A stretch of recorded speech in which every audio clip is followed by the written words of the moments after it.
That might be it. All right. Being at 6 o'clock, we'll call the meeting to order and we'll start with the pledge. Allegiance to the flag of the United States of America and to the republic for which it stands, one nation, under God, indivisible, with liberty and justice for all. All right. We got a few additions to the agenda. A2 liquor license for the fire department. K1 EMR job description.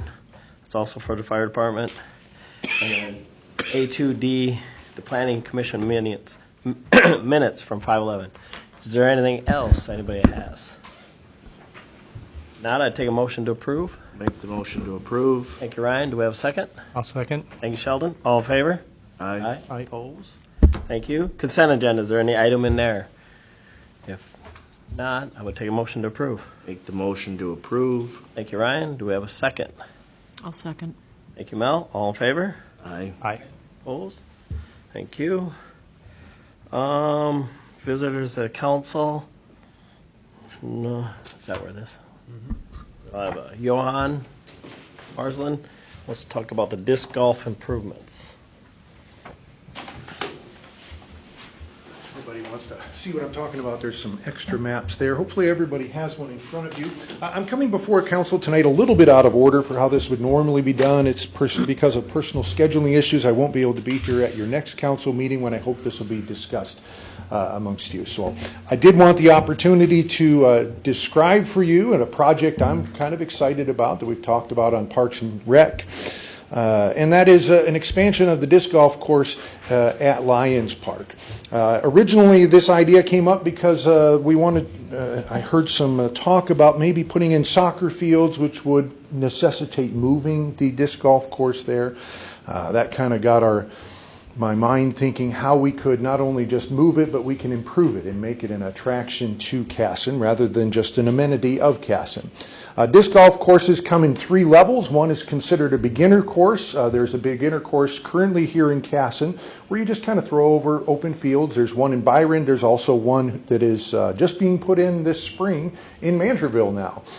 Sand Island's going to have a beginner disc golf course. The second type of disc golf course is what you call a tournament level disc golf course. It has a little bit more challenge, a little bit more usage of trees and angles and water to make it a little more challenging. It's the kind of thing that people will come in regionally from as far away as the cities that have tournaments of maybe 50 to 100 people to play. There have been tournaments played in Rochester, down in Stewartville. They all have tournament level courses. And then the third type is a professional disc golf course, which we're not talking about tonight. What I have laid out for you is what we kind of discussed at Park and Rec, how we can use some of the unused areas in Lions Park to facilitate a tournament level course that would bring new people to town. Now, the nice thing about disc golf courses is, unlike many other park amenities that you put in, like a playground equipment we put in last year where the equipment was $60,000, disc golf courses can be put in with a minimal of upfront expense. And the other nice thing about disc golf is there's a fairly organized community of people who love the sport. I've already spoken with the president of the Rochester Disc Golf Association. He's very excited about this project should it move forward. I've spoken with several other disc golf participants and enthusiasts, all of whom are interested in not only seeing it happen, but helping to make it happen. And this is really my reason for wanting to come before the council here tonight. This isn't yet an approved project by the Park and Rec Board, though I expect it to be. But I wanted you to have this project in mind as you consider what to do with the funds that had been allocated for the joint ventures project that no longer is going to be funded this year.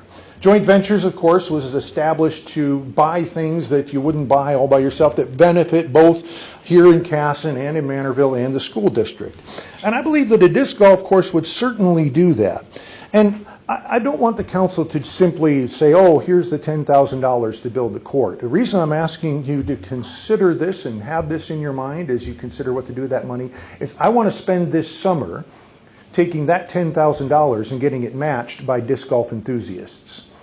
You saw a proposed budget on the back. That's kind of a high-end budget. I really believe we can come in well under that, especially with volunteer labor for much of the installation costs.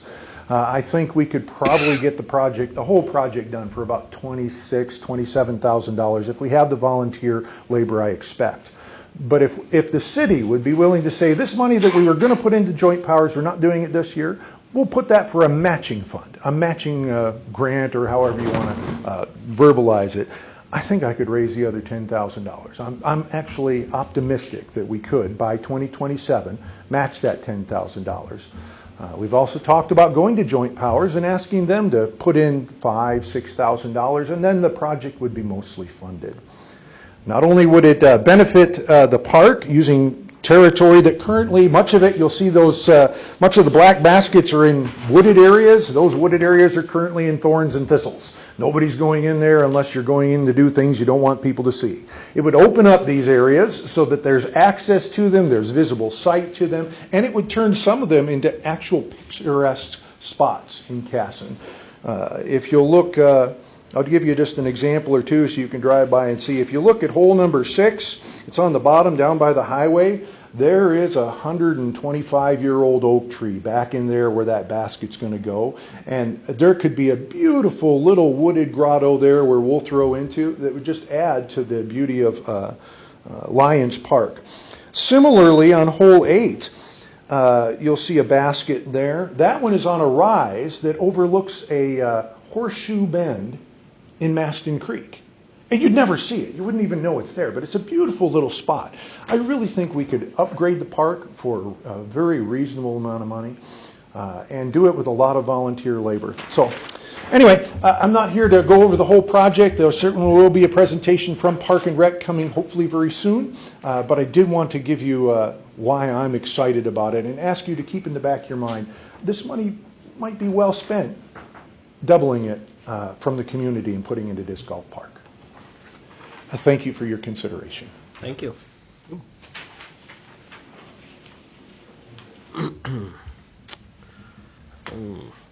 No mayor's report, public forum, public hearing, committee report, EDA. All right, so I'm excited to present to you this evening a new program. It's the Technical Assistance Program, or TAP, is the abbreviation. But the EDA did discuss it at our last meeting in May, and we're excited to put this forward. Essentially, it comes out of the Rural Entrepreneurship Ventures program and the remaining fund dollars that we have to put forward. We talked about a few different things, and this program is kind of where we landed. So what is it? It's a program really that matches Casson entrepreneurs with different technical service or technical assistance providers who can help them with various aspects of their business in order to help their business in Casson grow. So it can be anything from like legal help or financial help or marketing, accounting, that sort of thing. So you apply for this program, and then if it gets approved by the EDA, and then if approved, you could receive up to 75% of the cost of the project, up to $1,000, the lesser of those. So yes, I did work on getting it up on our city website. This is just the EDA's page up here on the screen. And then I've created a specific page for this program. And I've even put the application online. So it is live as of right now. People can go on and submit their application to the program immediately. So, yes, excited about that. If there's any questions from the board. So if someone runs a business out of their house, like Etsy or a Macari site, they could apply for this? Yeah, so that falls under the applicant eligibility categories. So you either have to own or lease a commercial space in Casson, or operate a home-based business in Casson, or you have to be a local resident, so not necessarily a Casson resident, but you have to be interested in launching a business in Casson. Do they have to be spending that money in Casson? So if they were meeting for a tax strategy CPA, do they have to meet with someone in Casson, or could it be someone outside of city limits? They could be outside of. We did discuss that at the EDA, and I think one of the things that Ian's going to do is we'll have a list of potential folks you could work with, in different categories. For example, marketing, tax strategy. That's an easier one because we do have some good, providers there. So we'll have that available for them. But I think the EDA felt like just purely restricted to that, it might not be possible to do anyways because there may be some consultant that you might need out of Rochester, for example. Yeah, try to keep it local as best we can. Absolutely.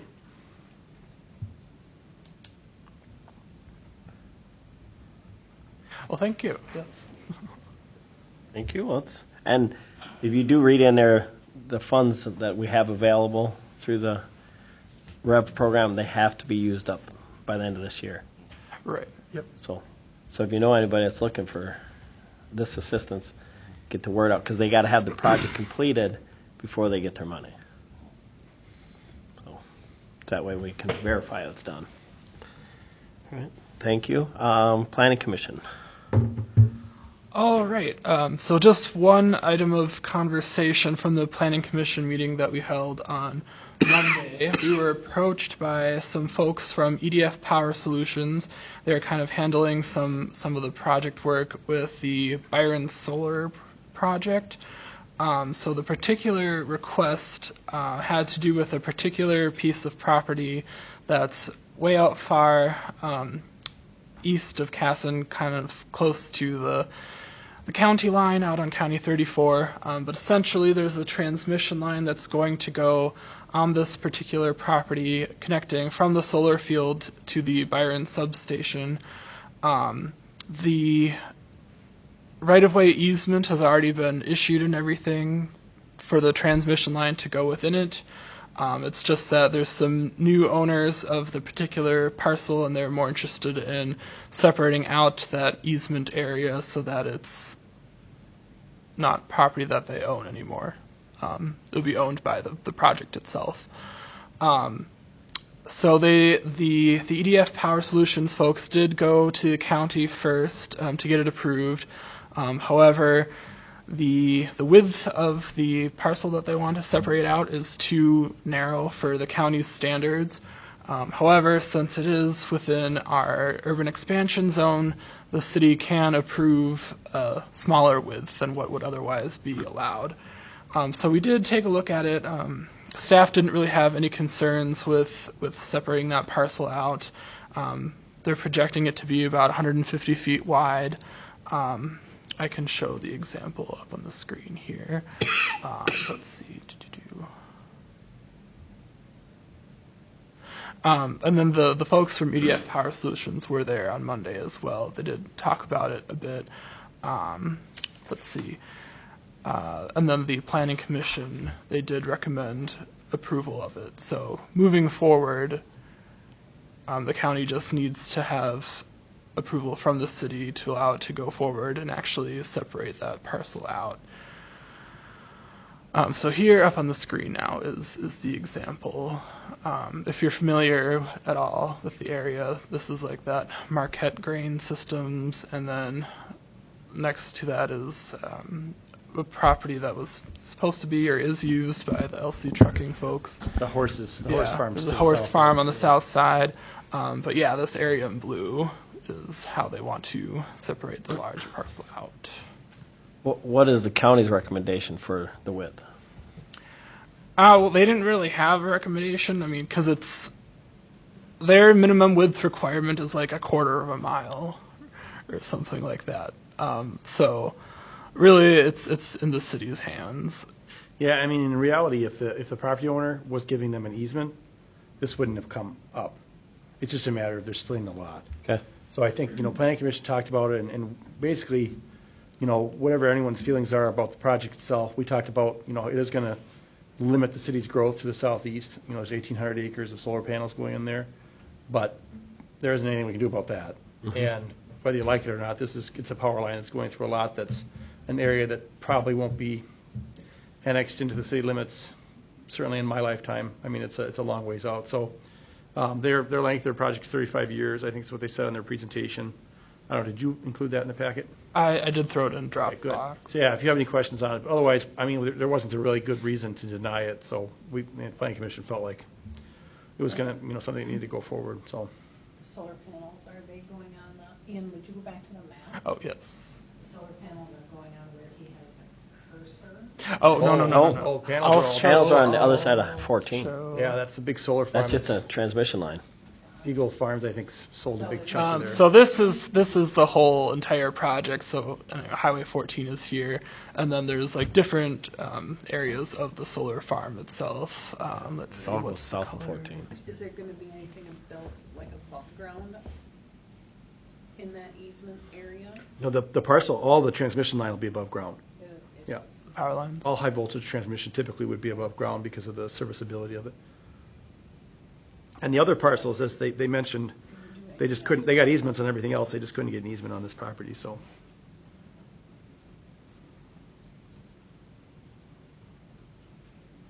Okay, that's a good question. It creates a strange shaped parcel, but if there's gonna be things constructed on it, they can always, if that is taken down, they can always, put the parcels back together. That's sell true, it, at some point in the whatever. future, I mean, either the solar field would be renewed, or it would be, Yeah. if, depending on how things go in 35 years, it might be eliminated, and that high, that's the only reason the high voltage transmission line would exist, so. Is that the railroad tracks and right on the north side of that? Yes. Yeah, I think that parcel's constrained by the railroad tracks on the north side too, Yeah. So it runs around the railroad tracks right there, which is probably why they're utilizing that corridor, because it's already probably an existing, it's limited a little bit by that already too. Would there be, I know you break it up to 150 feet, would there be then restrictions if they build on that property, how close they can be to the transmission line? Oh, I would imagine so, yeah. That'd be future problems. I mean, it's not a city, this isn't, it's in the urban expansion zone, Yep. which is why the county punts it to us. Basically, if we say no, then the county will take charge of it, but, yeah, it's definitely gonna, it's in the city, it's in the counties, whatever their setbacks are, and I don't know what that is off the top of my head. All right. Do we need to approve Yeah, I that? think planning and zoning was looking for a final sign-off, is that, the That would be recommendation was good. to approve? Yeah, and then we can just reflect that in the minutes, and then I can send that to the EDF Power Solution folks and the county, and that should be what they need from us. Okay, I guess I would look for a motion for the parcel subdivision. Make that motion to approve. Thank you, Ryan. Do we have a second? I'll second that. Thank you, Sheldon. All in favor? Aye. Opposed? Thank you. Next, old business. It's our chicken and animal ordinance revisions. And I think at the last meeting, there was a little bit of discussion, but that was a fast meeting, so we wanted to have a few more people here tonight to discuss it.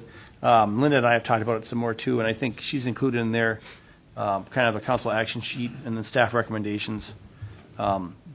Basically doing a special permission this year for the current person, and then in the future, we would look at, I think we were saying 12, was it, Linda, for post-secondary schools, which we allow that for FFA. Superintendent Geese also sent a letter of support in. She mentioned that she had talked with those folks up at the school, and they're very interested in that. So, I think that's a good, happy medium. That's what Rochester allows us, that number too. So, anyways, I think that's kind of where we're at. So, it's up to you guys if you want to have any other discussion on it, or if you're comfortable with that. I guess, would they have to reapply every year for permits? I don't think the chicken permits are yearly, are they? They are. It is. Just the regular Yeah, ones. they run are, through the yeah. police department, actually, so Yeah, they it's run not something through that the we police necessarily department. administer. So we would make even the schools, and Yeah. so then we would know for sure if they're doing it. And there might be some years where they would choose not to do it Yep. at all. That's true. Well, I just wanted to make sure. In the G1 doesn't have the number 12, it just says Nope, two dashes. that's because we were discussing that Okay, tonight. I was wondering where the 12 came from. Yeah. Well, we had different numbers brought up during previous meetings, like different cities did it, and 12 was just the number because Rochester, and seemed like a easy number. It's 6 right now for, and if you look in our ordinance, if you're over, where was it? 15,000 square feet, was it? 15,840 square feet, you could have 12 anyways. So. Does that covers the school, it covers TAC, it covers? Well, we would add the school as a secondary high school or university. Yeah. But I mean, if your Because home's, TAC doesn't have that many feet, right, so that's why we call it a post-secondary. yeah. But like the school would, but they say you just have to get your permit. So that's kind of another reason why 12 was picked. So, I guess with that, if there's no more questions or concerns, I'd take a motion to approve the ordinance with 12 chickens for secondary high school, university, post-secondaries. Is that still with allowing the 18 for this year? And, Yes. yes, and 18. Yes, Mr. Johan? I no longer need 18. We had somebody come pick up 8. I now have 13 birds, and one of them's probably going to be a rooster, so that So we'll leave it at 12 then. Well, there you go. well, it's just fine. So we'll leave it 12 for everybody. No special permit then. 12, all right, okay. Yeah, and as in the ordinance has no roosters, no ducks, just That strictly, didn't change. just hens. All right, I will make the motion to approve the updated ordinance to 12 chickens for secondary universities. Okay, we have a motion. Do we have a second? I'll second. Thank you, Mel. All in favor? Aye. Opposed? Thank you. And can we approve the animal ordinance too? And that one was, It's got the yellow Yep. phrasing on there. and that one, That's adding the except chickens. It's just adding the wording. Something the police At number department had 6 where it requested says earlier goats, based on pigs. that animal issue we had with the dogs earlier this year. but, so are we saying, by changing it, are we calling chickens a domestic animal? Or is it, No, we're No. It just says saying poultry except chickens. okay, okay. They're an exception to the They're an livestock. exception to Okay, okay. domestic animal. Kind of in the middle.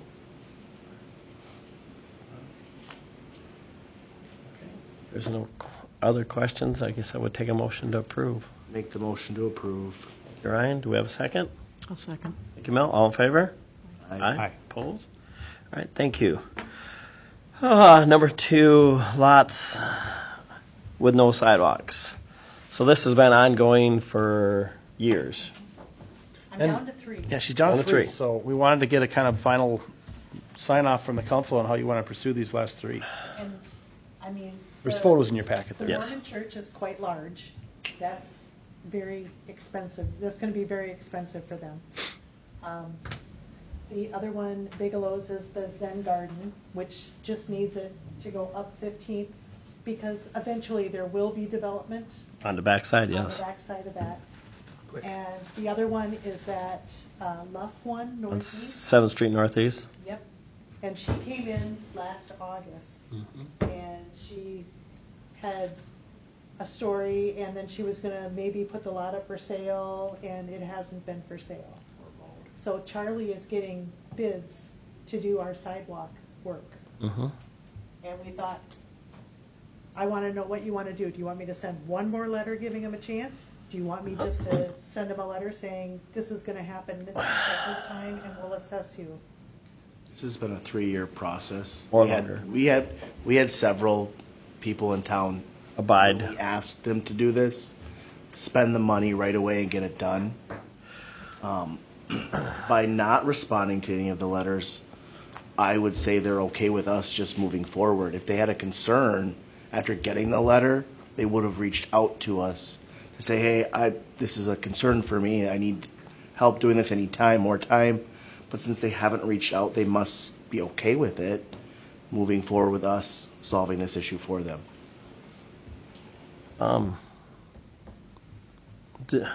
Well, definitely the 2 individual lots, the residential lots. The church one, is there, I mean, that's going to be a big bill.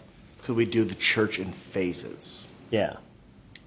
You know, I mean, there are different options for them. I think, you know, your point about communication, you know, not having a response from them, I mean, I'd be interested in what they had to say. Yep. They, you know, may say, oh, it's fine, go ahead, do it. They may say, no, absolutely not.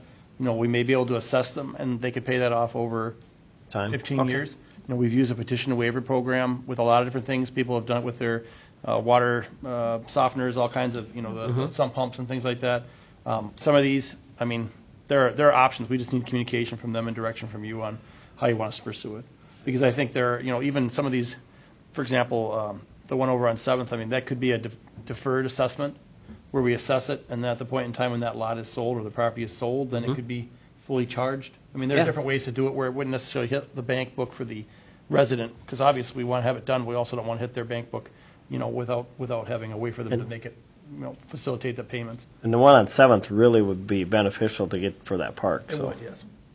Does it make sense to simply say, this is the plan, we are doing this on this date, we would like to talk with you beforehand if you have any concerns, but this is Yeah. what's going to happen? I mean, certainly, I think, you know, we're glad to send another letter, kind of make it almost like a final, like, we'd like a response. Otherwise, you know, the plan going forward is to assess you for it And we will have it done this season. right.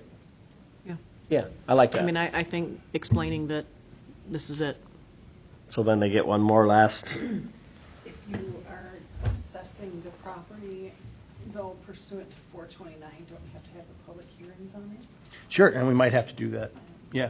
I mean, similar to what Rochester does, where they just, they send out the letters, and they've done that as part of a plan, you know. So then the letters would set the date for the public hearing and everything else to, Yep. but backing it up far enough that it doesn't interfere with the dates that you're planning to do the work. Sure. I mean, communication from the resident is probably the number one thing we want to generate. Right. Because if they have a better way of doing it, as Linda mentioned last year, the other resident came here and said they were going to get quotes, haven't seen any action or any motion on it. I would love it if we don't have to do the work. We prefer not to. You know, it's much better if they do it themselves, or they can get a contractor in. It probably will cost less for everybody involved. Sure. However, if that's not possible, you know, the direction from council was to close these gaps. We've cut down from, I don't know, 15 to 12, 3. 15, yeah. Right. But there are a couple of them are big ones. Right. And I think we want to just finish closing that Yeah. gap up if we can. I think we send the letter saying that we are gonna move forward with sidewalks and, You could set it for a public hearing. And set it for- the next meeting. yeah. And Sure. review, and then it would, you'd have to have, and then you could set it how they want for the following meeting and finalize it if that's their plan. Nobody shows up. Yeah, so, If you're gonna send a letter, yeah, I would make it a. Official, simple yeah. hearing and then Makes sense. take care of that stuff. that work? That's where the council wants to go. That's fine with me. Yeah, we've been asking for years to clean this up, and we've had residents asking us, and Right. we've had some move forward, so I think it's time to finish the project. As hard as it is. Okay, All the rest of that, last year at this time, there were 5 or 6. Those other ones all put new sidewalk in. yep, Okay. I think it's fair. We've asked residents that are in those areas, they've complied, we should follow through. And those are residents that are complaining that the other people. didn't Right. get it. yes, I mean, it's, it's, yeah, just be fair. all right. Next, we'll talk about the festival garbage workers. So if you recall, this is an issue that was brought up by the Park and Rec Board. They had feedback from different folks, and one of our staff, Ben Langen, was questioning what the process and why, you know, we were paying for it. So the recommendation, I think, is that at this time, we slide those responsibilities over to the festival committee, and we increase the allocation that we contribute towards the festival to help compensate those employees. We felt like that removes the liability from the city in terms of it's an employment relationship between two separate entities then, and it seemed like the cleanest way to do it. It's their festival. We want them to manage it. At least that's the so I think, I don't know if we had a recommendation for a number, but I think we were looking at like $500 increase to the contribution to the festival committee for that. What do we do now? 10,000. 10,000. Okay. All right. Any questions or concerns from anybody? We all agreed at Park Board to move to this direction. I think it's the best for the city, too.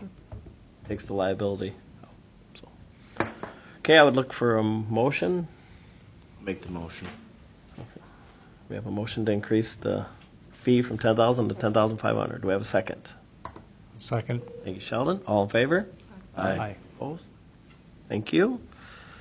Up next, administrator's report.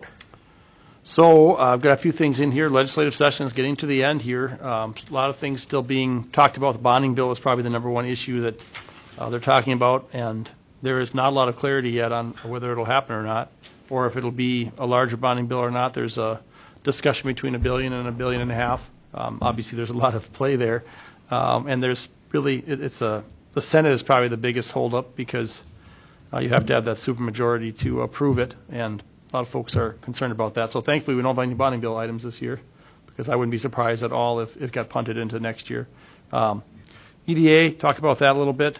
Some new members. We appreciate those new members and the work they're doing. That's really good. We have a full board now, and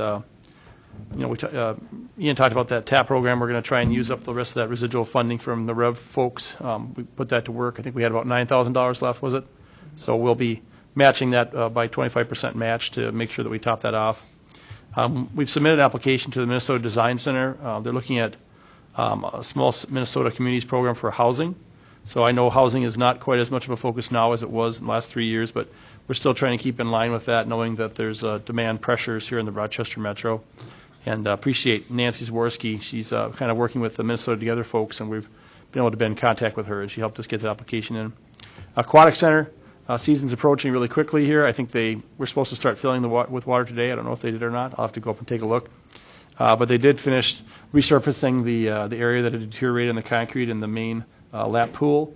We also did a lot of repairs to the activity pool. There was the small child slide had been damaged by winds, so we were able to get that repaired and replace some equipment there. They've got some folks coming in, Newman Pools, to take a look at some of the internal mechanicals to make sure that everything's operating correctly. As you know, we levied additional funds last year into the park budget to try and do more preventative maintenance to extend the life of the pool, knowing that we'd like to try to defer that larger bond issuance a little longer if we can. Some information on the HOA rules, which is be interesting considering we have some new HOAs that are coming into to Casson here over the next year or two. Some good news on the MISO capacity auction. Not as good as 2 years ago, but a lot better than last year. It's about 20% lower than last year in terms of total cost, so appreciate that. They saw a decline, and a lot of it has to do with, for good or for bad, the federal government forcing certain resources to stay on the network. So, I mean, you may have read about it. Like I said, whether you like it or not, the administration has said some of these coal plants, they just have to stay open. What that does help is it does help with those peaking days. So days when we have, very little sun and little wind, like in the wintertime, the coal can ramp up and it can be something that's used for that firm power. So it did see it was a good thing for us in the MISO market this year. Let's see. Otherwise, the tax omnibus bill was forwarded through the Senate. There's some local proposals that were included there. We've discussed that in the past. Still somewhat of a problematic process for a lot of folks, but if there was something that came up, we would certainly be able to work with our legislators to get that there. And I think that is all I've got there. Just one note that we do have a work session scheduled for 5 p.m. on June 17th before the next council meeting. Please let me know if you can be there, if you can't make it, so we can make other arrangements. Has anyone reached out to you about EGIP? Yep. There's CGIP, which is the state's health insurance, statewide health insurance. EGIP is an educator group insurance pool, but it's looking to take over PEEP. I believe we are currently part of PEEP. No, we're not. Not anymore? No, we were PEEP, I think, okay. through 22, and then there was a 50% rate increase. Yep, They had so we did asked switch. us, so we switched over to a single, small insured group with Blue Cross. EGIP is looking to include cities and counties. Okay. So I don't know if anyone from Education Minnesota has reached out to you, but if I'm not aware of anyone. the but- goal is to combine Yeah. schools, counties, and cities staff Sure. into one EGIP. EGAP. EGIP. Okay. EGIP. I will actually It's- pass that it's- past our insurance person. It's at the House right now. It's being heard. Aaron Wilkie, a local resident, has spoke about it a few times, but PEEP would dissolve, and then any city and county that wants to join in could. Okay. It could save us on health insurance. Well, I mean, obviously, we're always looking for some kind of savings or plan improvements. Yeah. You know, even if there aren't savings, we want to plan improvements for the, Yep. so yeah, no, I will definitely take a look. I appreciate that. Thank you. Okay. Any questions? Thank you, Tim.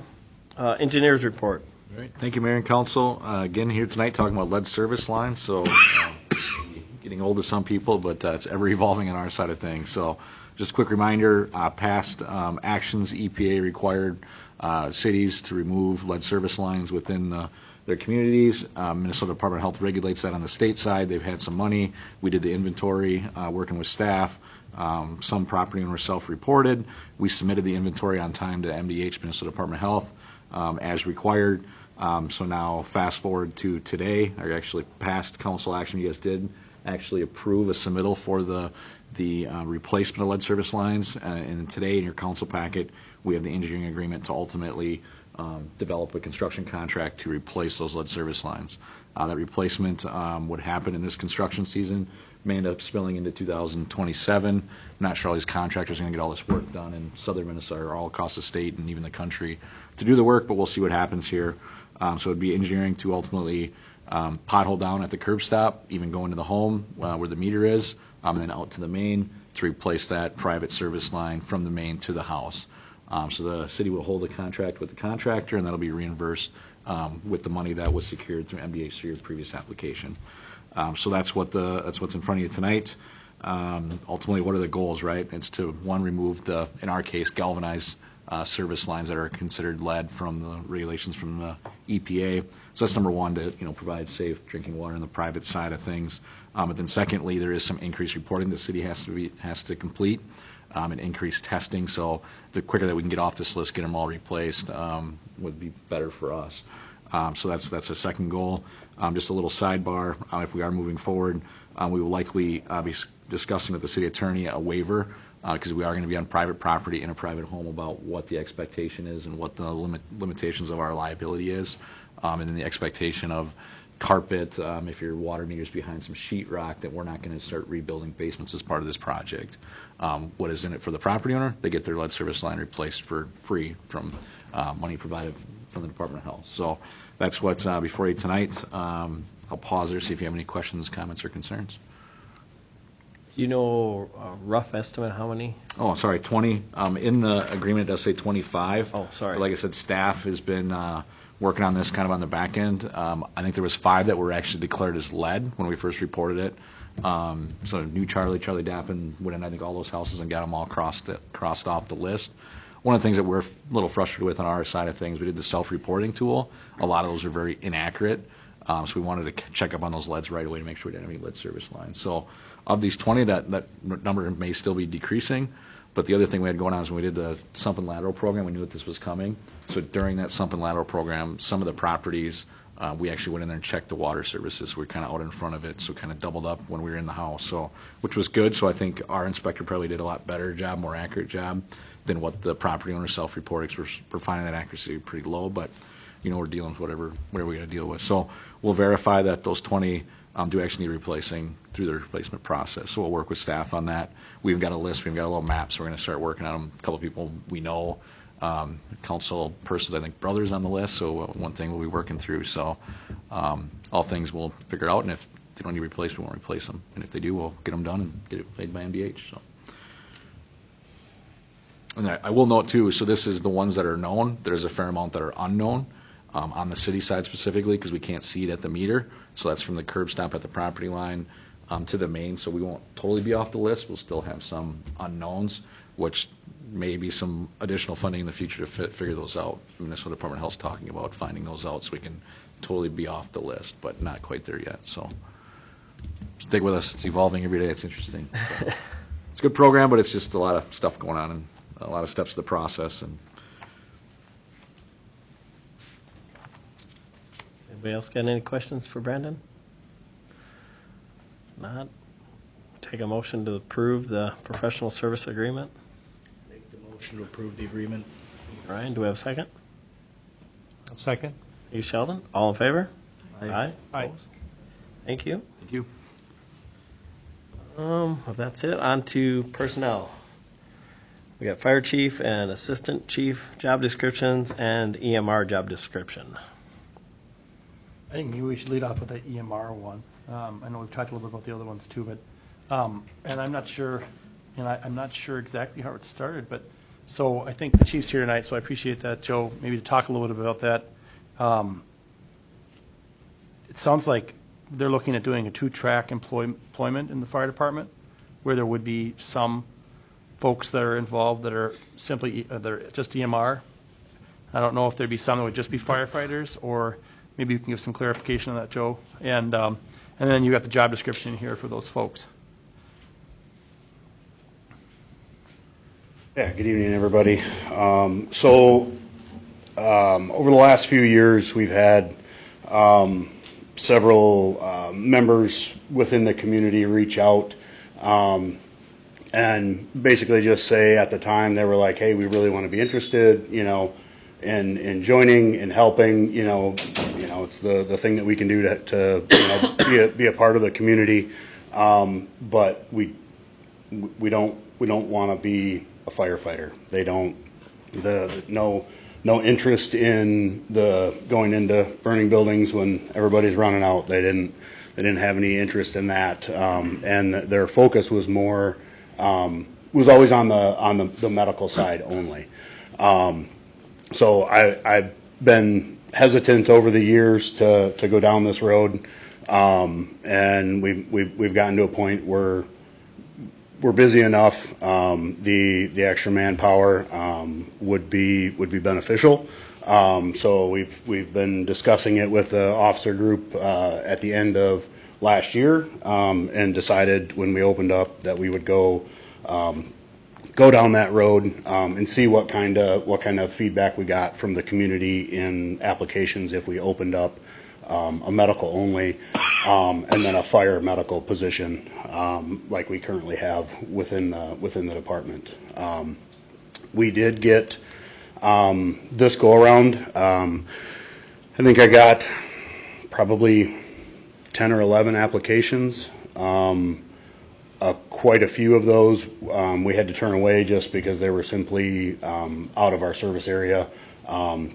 Several from Rochester, several from Byron, that were thinking more that this was a full-time position, or that we would have like daytime shifts for them to be, at the station and things like that. So we had to turn some of those away. In the end, though, we did end up, we've got two applicants that are here in town that are we're going to continue to move forward. Obviously, if you guys approve all of that, we'll continue to move forward in the process with them, putting them on. Because that's ultimately the need. Obviously, if you guys see the numbers, last year we were in about 730 calls. About 600 of those were medical calls. With our growing community and the way we keep growing, those numbers are going to only continue to go up and up, as well as the fire side as well. So the focus and the need right now is more members to basically take that burden on, and we got what I feel. Out of the 6 applicants that we've got right now, two of the 6 are medical only, and they look to be, so far, they look to be good potential candidates to be on the department. So that's kind of the reasoning behind why we decided to make that stretch and offer just the medical only.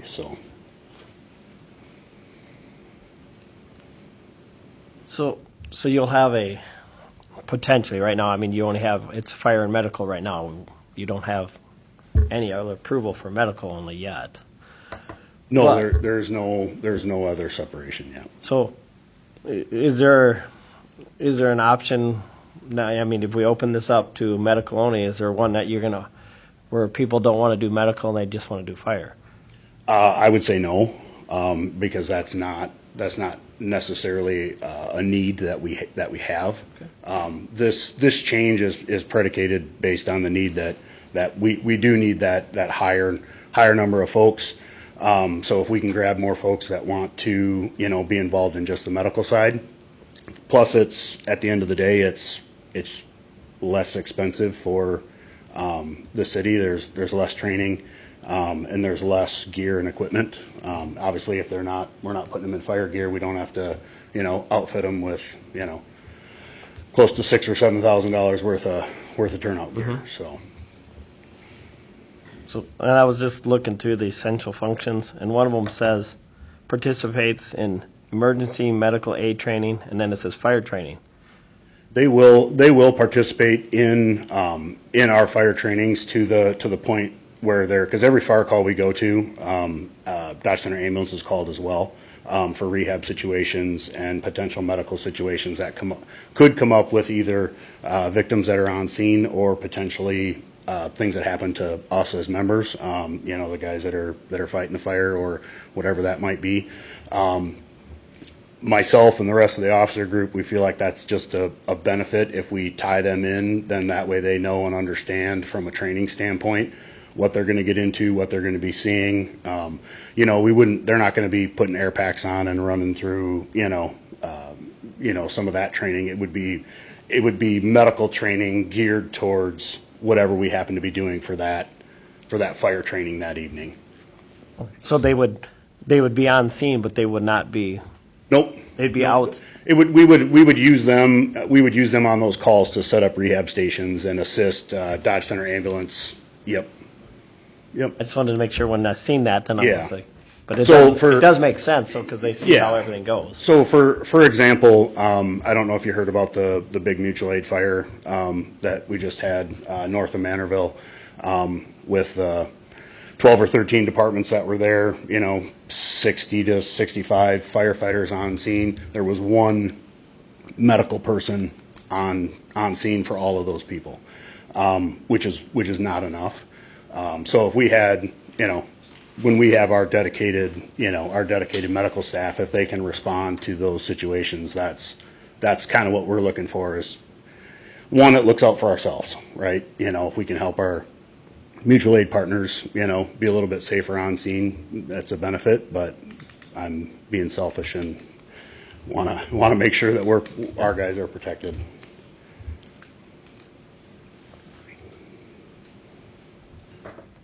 So anybody else got any other questions for Joe? I think it's a long time coming with the shift in numbers, with how much you spend time on medical calls. I think it's a good idea to offer this to people in the community that want to be a part of it, so it's a good thing. Were there any concerns from the department?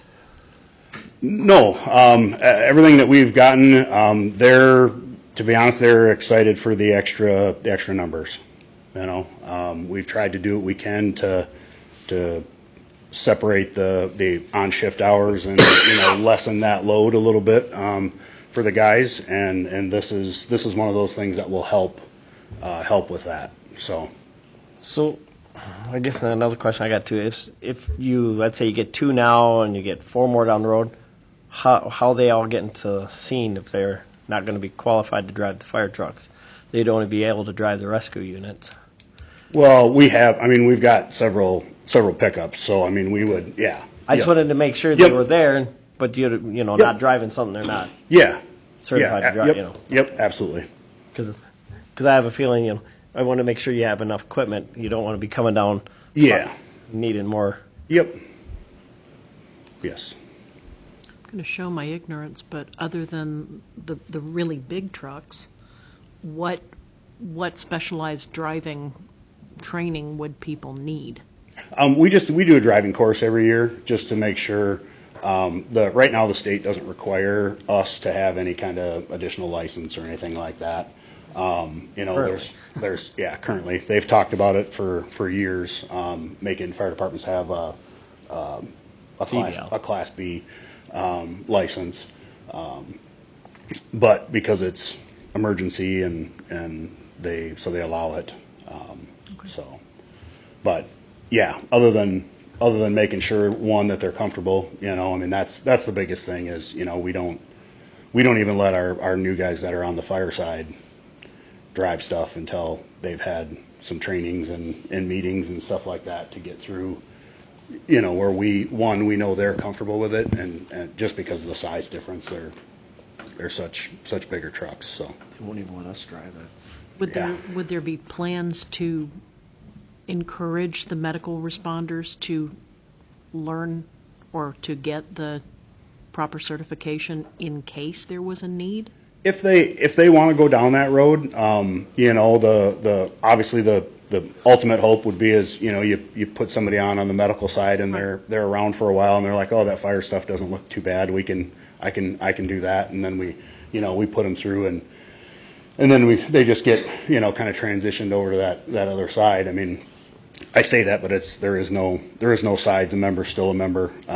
We just, but yeah, we would, if that's ultimately something that they're interested in, because other than in-house training, we don't send any of our members off to, like St. Cloud has a huge driving course and, things like that. We basically do that all in-house with being, comfortable with those trucks, and ultimately they would have to be that, and we would have to be that with them. Okay. Like I said, we're not gonna let just anybody jump in the truck and drive it. Thank you. So if you did EMRs, emergency medical, would they be, obviously you're all one department, so they would be able to move up in ranks if they even though they're not a firefighter, they could still move up to be a captain, a lieutenant? That would be on the fire side. I mean, eventually, if this works, Dan, and hopefully it does, and we're able to grow this side of it, we would eventually get to the point where we would probably have like a medical, an EMR officer, whether it was an EMR captain or lieutenant specifically on the, and they would go up that side.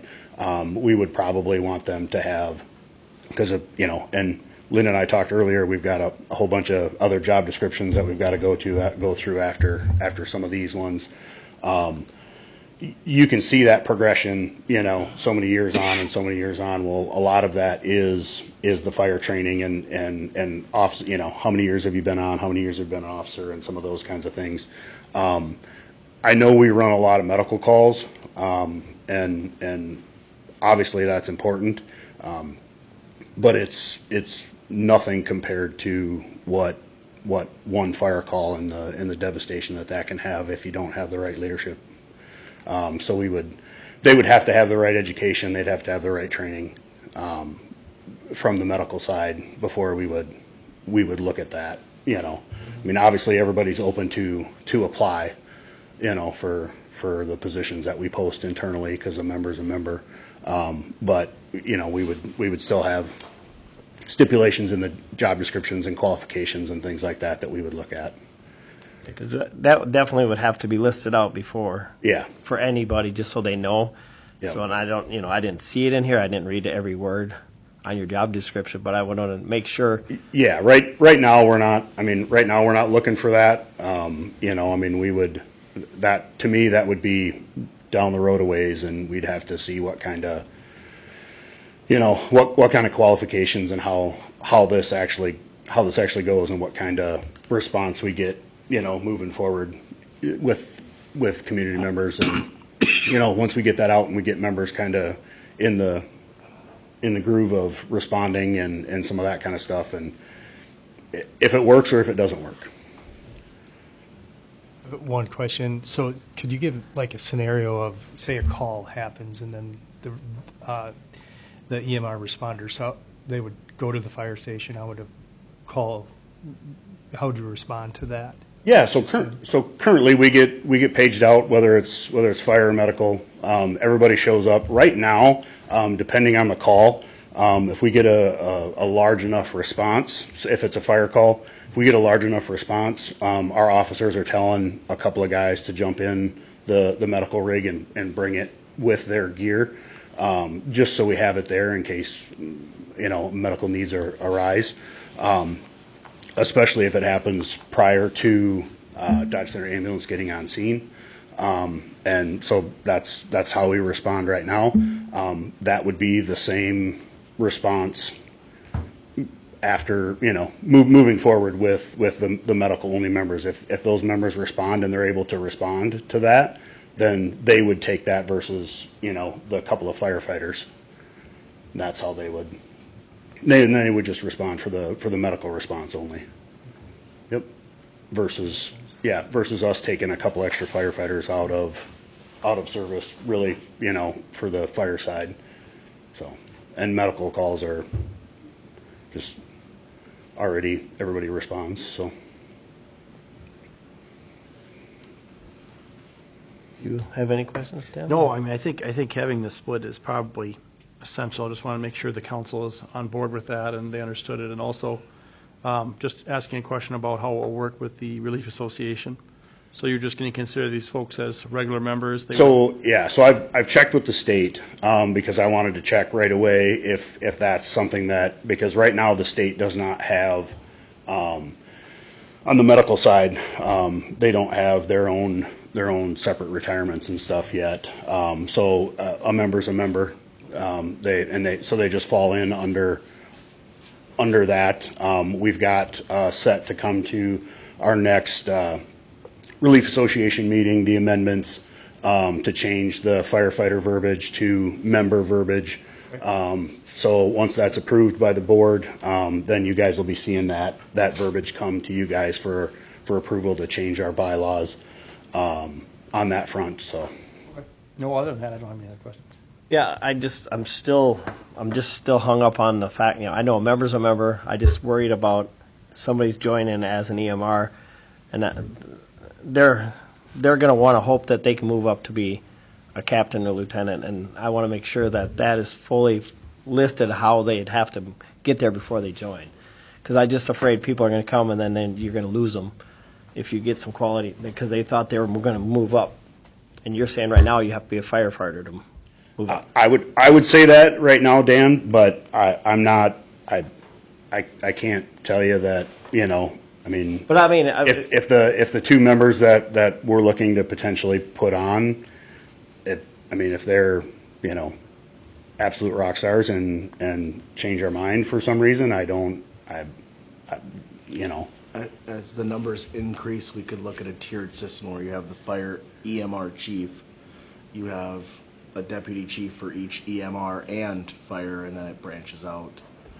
Yeah, I mean that's and like I said, that's I appreciate your concern. Well, you know where I'm going, though. Yeah, no, I do, but I think it's. I don't have a problem with it. I just want to make sure if they're coming on that they understand that there's different levels for them at first, and it could change. But I just want people to know that if we do approve this, that is in writing, so they know, so they're not caught off guard and it's like, well, I quit this place. It's, I understand your concern, but I don't think it's a concern, at least at this point. But I just don't want it to become. No, and I won't let it slip through the cracks. We'll adjust it and get something put on in writing on how that would play. So. That was my only big concern, really. Yeah. I mean, it's a good project. I just wanted to make sure that people don't get one idea. Yep. So you need approval for the EMR position I think description? so, yeah. We'd be looking for a motion to allow for that job description to be used for the fire department. I'll make a motion to approve the EMR position description for the fire department. I'll second. We have a motion and a second. Any other discussion? If not, all in favor? Aye. Opposed? Okay, thank you. Now, we got the fire chief and assistant chief descriptions. And the one I see, and I know you crossed it out in here, and where is it? Just bear with me, Joe. No, that's. You've crossed, come on. Performs the duty of firefighter. If you're going to be the fire assistant chief, I still want that listed in there, because I know you're a firefighter, but you're. Well, and I think I did that because I think it says But I tried to see where you said that it included. Yeah, I thought it said it somewhere else. 5, it says response to all emergencies. Well, you're responding, but it doesn't mean you're actually there as a firefighter. You could still be there directing only. I think it should still list that they're there to do the job. It should just state in there as a job title, you know. Yeah, I thought I had it in there somewhere else. That's why I thought it was doubled up. But yeah, if it's not and I missed it, that can. And maybe it is. I just Yeah. didn't see it too. I tried to go back and forth, and there's There's a lot in these. a lot of different, you know. And if it's in there, my apologies. I just wanted to make sure. Because, you know, I see, you know, it says like responds and helps direct, but I didn't see where it actually said they were there to be doing it. But I kind of kept flipping back and forth, and so I got a little confused. Yeah, I guess maybe that's probably what I was thinking. If you look at like 5 and 6, it says responds to fire alarms and directs all fire activities. 6 Yeah. is responds and manages. You know, yeah, if you want the specific performs duties, I'll just put it back in there. I think I prefer that just Yeah. because then they know that they can't just show up and, I mean, I can't see anybody not doing it because, I mean, they've made it to that point. They're going to want to do it, but it's just nice. Would we be changing it to performs the duties of a member? Because we just talked about changing the verbiage of firefighter to Yeah. member. Because you're also going on EMR calls. So if we're going to change the verbiage on one end, shouldn't Yeah. we also change it on this one? Oh, that'd be a good, that's a good. We're going to have, change them on. I mean, we may end up having to update that verbiage, we're using verbiage a lot of tonight, things. but we may have to end up changing that word in all the job descriptions for the whole department, because that'll be a transition for them. So that's a good point. And you could put it as, instead of just saying member, you could say because you're performing the duties as a firefighter / medical officer, or medical. Because then it designates, otherwise if you just say performs the duties as a member, what's the member, you know? Because they are, as of now, to be the deputy chief, you have to be a firefighter. So it should say the duties of the firefighter / medical officer or medical responder, in my opinion. If all firefighters are going to continue to also respond to medical calls, then Yes. yes. And which is what he's saying right now. And Yes. that's- So it should say firefighter and emergency and medical responder. Right. If that makes sense. Mm-hmm. Was there any? That was the big one that jumped out at me. I see you crossed out some of the trainings, but you had said some of those are hard to get. Yeah, so I think like that number 14, the fireground management stuff, that's changed over the years. When these, like I was telling Linda, I think it's been 14 or 15 years, I think, since we've looked at these. That was the name of that leadership class at the time, and it was a 3-part class that Riverland offered. Riverland's going through some leadership changes on their director side over there, so I'm assuming some of those classes are gonna change. Because right now that particular series of classes isn't offered anymore. Okay. So that's why I wanted to strike that one and get that out of there. We are currently, outside of just the regular state schools and stuff like that. I mean, we're always looking for new classes and things like that we can get to help with leadership, for the guys. So. So that one will be taking that one out of the chief one then too. Yeah. Yep. But that's not tonight's. But that's something we'll be. Yeah, I didn't go through but a lot of that, and again, Linda and I have been kind of talking back and forth about some of that too. Obviously we want these two, the deputy chief and the chief one to really kind of mirror each other than, possibly the experience portion. Yeah, because I had them include the chief in our package just Yep. so we could cross-reference. Yep, and it's been a while since I've looked at that, but I'm pretty positive they're just about identical. Yeah, So I mean there isn't a whole lot that's different between the two. Well, is there a reason for eliminating the must reside within 5 road distance miles of the fire station? What's that? Was there a reason for that? Yeah, we changed. I don't remember why. We changed it to be so many minutes away instead Minutes of away miles. instead of We did miles. change that Yeah. Well, and a couple years ago. yeah, and it is, and it's kind of gotten to the point where, I mean, I mean, obviously, we're not going to put somebody on, you know, like I just said, that's Rochester because it's not necessarily feasible. But I feel like with the lack of volunteerism in today's world, we've got to be able to open and expand that a little bit. You know, to try and help and assist with some of that. So we want to try and be able to recruit as far out as we possibly can. I didn't know if that increased your applicant pool, but yeah, I was just curious. Yeah, a little bit. We do. I did get a couple that were Manorville, but were within the. Yep. The other thing, just to note, I don't have it actually marked off, but right underneath number 14, the successful completion of the IS classes, those classes, the 300 and 400, the two ICS classes at the end there, those are really, really difficult to obtain because they're one's a 3-day and one's a 5-day. In-person class where the other ones can all be done online. So that's just so you're aware. Obviously we want guys to go get those classes done and get them done as quickly as possible, but they don't, you know, after 9/11 that stuff all changed in a hurry and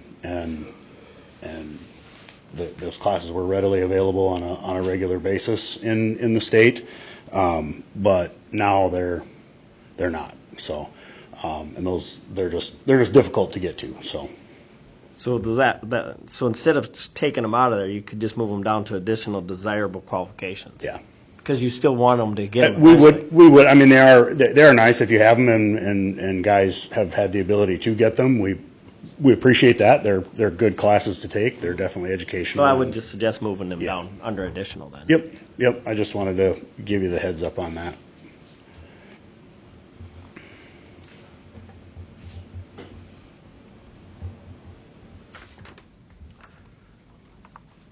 We got any other questions? Did you hear anything from Paul? Did he have any? Had any feedback from Paul on that? Okay.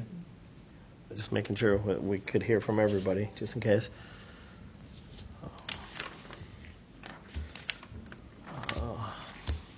And as you well know, these are obviously fluid documents. We can change them whenever. So if Paul's got, Sure. something crazy that he wants to talk about when he gets back, that he wants to see added or removed, that's easy enough to make those adjustments.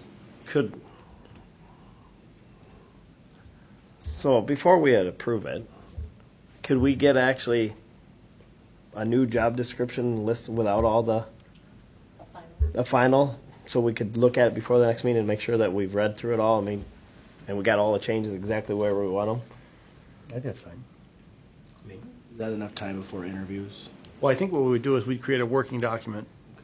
And so that working document, that draft, would be what they could use for the interviews too. Yeah. I mean, you're not looking at a lot of tweaks. No. It's a matter of if it's a grammatical issue or something like that. I mean, I think we understand, the assistant chief's role. I mean, it's going to be the chief if they're not there.